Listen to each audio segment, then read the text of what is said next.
All right, let's jump straight into this explainer. Today, we're giving your academic writing a complete professional wardrobe makeover. We are focusing specifically on Lesson 11, which is all about mastering the formal academic register. If you've ever felt like the rules of academic English are, well, a little rigid or just downright confusing, you are absolutely not alone, especially if you're a non-native speaker. But don't worry, we're going to unpack exactly how to transform your everyday conversational English into a highly polished, objective, and authoritative style. We're kicking things off with this incredibly relatable quote from an economics student in a Chang and Swales study. I wanted to put this right up front because, let's be honest, it perfectly validates how frustrating and totally arbitrary academic grammar can feel. It acknowledges a fundamental truth. It is way easier to just express yourself using informal language. But, as this student so wisely points out, trying to awkwardly mix casual phrases with strict academic conventions makes good writing incredibly difficult. It's literally like wearing a tuxedo with flip-flops. It just doesn't work. So, to keep things simple and lower the cognitive load today, here's our roadmap for this explainer. We're going to cover the formal register itself, avoiding contracted forms, cutting colloquial language, erasing emotional punctuation, and finally, mastering that elusive impersonal tone. All right, Section 1, the formal academic register, the actual rulebook for professional academic writing. Now, this isn't just us guessing what sounds smart. There is a definitive, highly structured set of principles here. Academic style guidelines explicitly outline conventions designed to keep texts emotionally neutral, concise, and incredibly objective. We're talking about a distinct register that is completely separated from the language we use at home or even in casual workplace chats. And the data paints a super fascinating picture. In that Chang and Swales study of 72 published research papers, informal elements almost never appear. While things like first-person pronouns might pop up occasionally, depending on your specific discipline, verb contractions are incredibly rare. This proves these rules aren't just, arbitrary suggestions from strict professors. They're a data-backed reality of the published academic genre. Which brings us to Section 2, avoiding contracted forms. This is the very first step in our writing makeover. It is wild how such a tiny change makes a massive difference. Notice how simply expanding a contraction instantly elevates the text. Transforming a casual it's to a formal it is completely shifts the tone from a casual chat to a formal presentation. While didn't and won't might fly perfectly well in a spoken seminar, writing out did not and will not is your absolute baseline for being taken seriously on the written page. Remember that data we just talked about?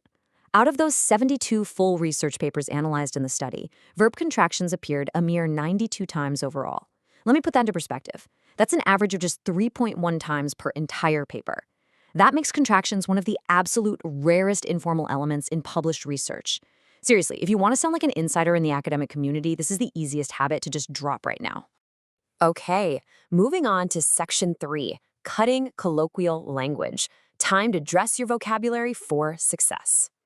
Swapping out vague, everyday phrases completely changes the impact of a sentence. Phrasing like, a lot of, and pretty good.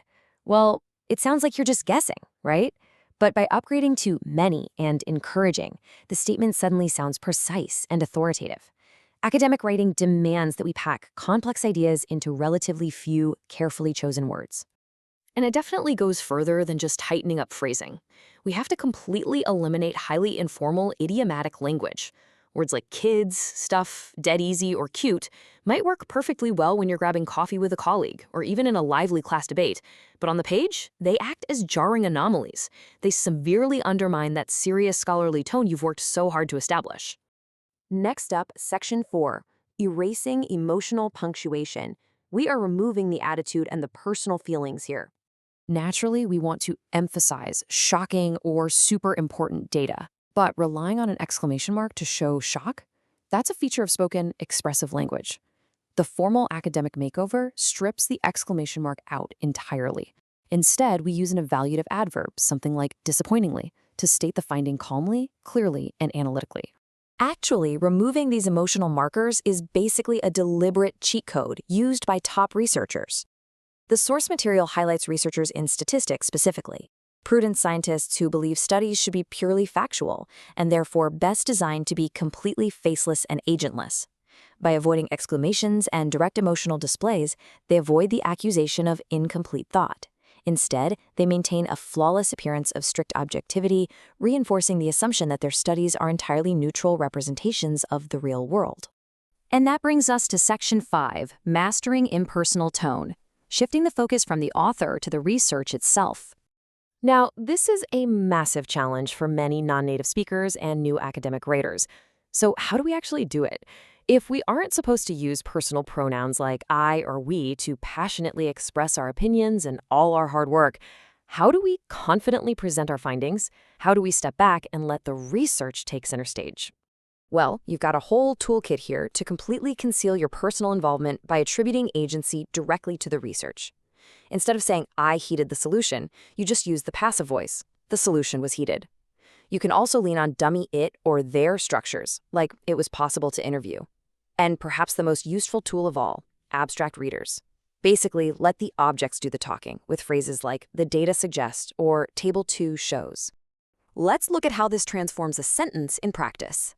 A highly personal, subjective framing like, in my opinion, I have the confidence to believe, makes the statement entirely about the author's feelings. But stripping that away and writing, the evidence available suggests, forces the focus right back onto the research, which is exactly where it belongs. And this builds into an advanced technique called nominalization. It's a brilliant trick for achieving that high formal style. Basically, it involves turning an active process, or a verb, into a noun. So for example, instead of saying people borrowed money, which is active and very conversational, you turn it into the object borrowers. Or instead of the train leaves at 5 p.m., you write the train's 5 p.m. departure.